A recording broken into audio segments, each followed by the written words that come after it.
How do you go about reaching people who are different than you? You have to be a leader who's willing to take risks. What's behind that call? What's behind that excitement?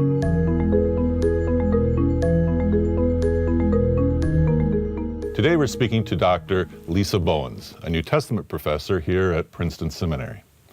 Interestingly, Lisa is joining a missional theologian and a professor of evangelism and teaching a seminar on church planting and revitalization. Now, that's intriguing to me. Why is a New Testament professor teaching a course on church planting? Well, that's a great question. I think one of the important ways of reading Scripture is through a missional hermeneutics lens. And that lens involves looking at Scripture through the Missio Dei, that God is on a mission in the world, and that we as believers are called to participate in what God is doing in the world. So are students in the seminar working at a specific New Testament text? We looked at discipleship in the Gospel of Mark, and we talked about how when we plant churches or when we go into churches and revitalize congregations, how important it is to have discipleship groups in your congregations in which people can grow, in which people can be mentored, and in which people can feel like they belong to a community of faith that really cares about them. Church planting is risky. I mean, yes. A lot of the support structures that most pastors have in established churches aren't there. It's very entrepreneurial, like all entrepreneurial things. Sometimes it works and sometimes it doesn't. Right. Why are students drawn to planting churches? A lot of our students came having experience in church planting and revitalization, and some, they didn't have experience, but they felt like God had called them to do that.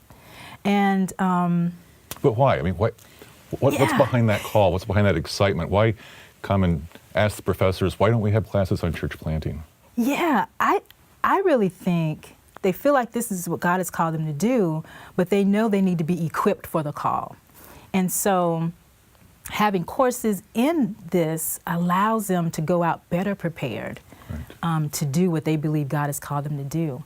One of the things that came out of our course last year that students really resonated with is the idea that teams are important when you plant a church.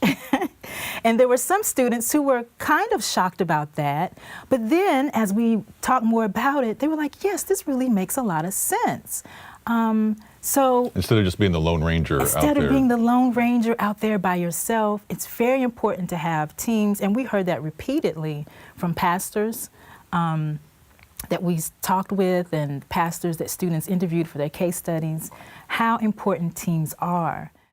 My guess is if you ask people around the country what Princeton Seminary is known for, church planting wouldn't be the first thing that they would come up with. Right. But I know there's a tremendous amount of passion on the part of our students for this. Mm-hmm. When I eat with them in the cafeteria, I'm surprised at how many times I run into someone who's planning on planting a church mm-hmm. when she or he leaves here. And I know it's a passion of Dr. Guder and Dr. Osmer and yours. And tell me about some of your dreams for what's going to happen here with church planting and revitalization. Well, one of the things I hope to happen, and I've already seen it happen with the cohort that we had last year, was the building of relationships. These students who are taking this class, it's a year-long class, so they really build relationships with each other, which I think is important when you go out into the field and plant or revitalize. You need a cohort group to be with you, to walk that journey with you.